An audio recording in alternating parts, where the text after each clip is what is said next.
নমস্কার বন্ধুরা, রিঙ্কু কিচেনে আপনাদেরকে স্বাগত জানাই। চলে এসেছি আজ আমি একটা নতুন রেসিপি নিয়ে। কাতলা মাছের পেটি তেল ঝাল। কাতলা মাছের তেল ঝাল বানানোর জন্য আমি এখানে 4 পিস কাতলা মাছের পেটি নিয়ে নিয়েছি। এবার সামান্য লবণ, সামান্য হলুদ গুঁড়ো, কয়েক ফোঁটা লেবু রস দিয়ে মাখিয়ে নিব।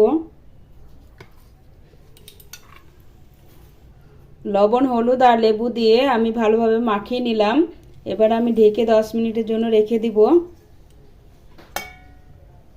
ততক্ষণ আমি কাতলা মাছের পেটি তেল ঝাল বানানোর জন্য মশলাটা তৈরি করে নিব। তার জন্য আমি এখানে 1 চামচ কালো রাই নিলাম, 1 চামচ গোটা ধনে নিলাম, হাফ চামচ গোটা জিরে নিলাম, আর নিচে 7-8টা রসুনের কোয়া, 1 ইঞ্চি মতো আদা আর 2টো কাঁচা লঙ্কা নিয়েছি। এবার আমি এগুলো শিলে বেটে নিব।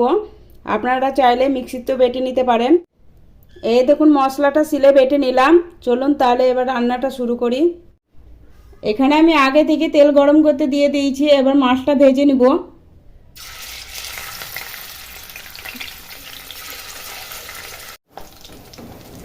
এই দেখুন এবার মাছগুলো আমি পাল্টে দিব।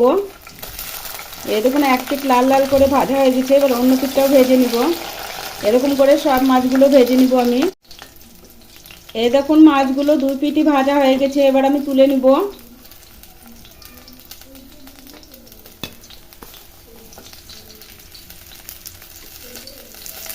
মাছগুলো বেশি কড়া করে ভাজবো না। এবার আমি বাকি মাছগুলো ভেজে নিব।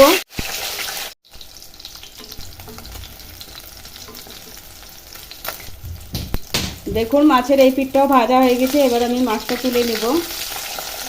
ওই তেলের মধ্যে 5 ফোড়ন দিব। একটা পেঁয়াজ কুচি করে রাখা ছিল, সেটা দিয়ে দিব এর মধ্যে।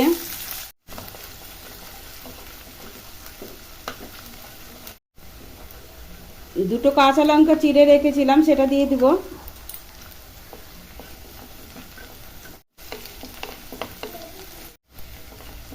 দেখুন পেঁয়াজটা ভাজা ভাজা হয়ে এসেছে। এবার আমি এর মধ্যে লঙ্কা গুঁড়ো দিব, হলুদ গুঁড়ো দিব, ভালোভাবে মিশিয়ে নিব। বাটা মশলাটা দিয়ে দিব।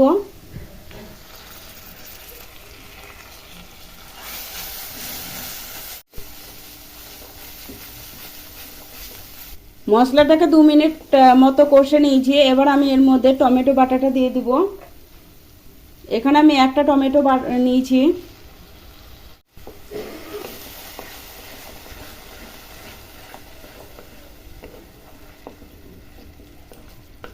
স্বাদ অনুসারে লবণ দিব।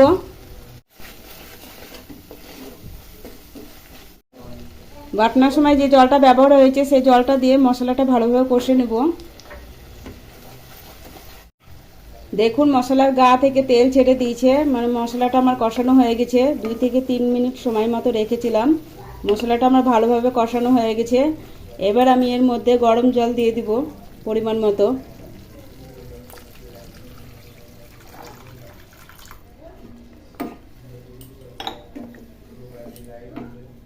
দেখুন ঝোলটা ফুটে এসছে। এবার আমি মাছগুলো দিয়ে দিব। এবার আমি ঢেকে লো ফ্লেমে রেখে দিব 5 মিনিটের জন্য। কাতলা মাছের পেটি তেল ঝাল রেডি হয়ে গেছে। এবার আমি উপর দিয়ে ধনেপাতা কুচি দিব, দিয়ে নামিয়ে নিব। ভিডিওটা ভালো লাগলে লাইক করবেন, শেয়ার করবেন। আমার চ্যানেলটা সাবস্ক্রাইব করা না থাকলে আমার চ্যানেলটা সাবস্ক্রাইব করবেন।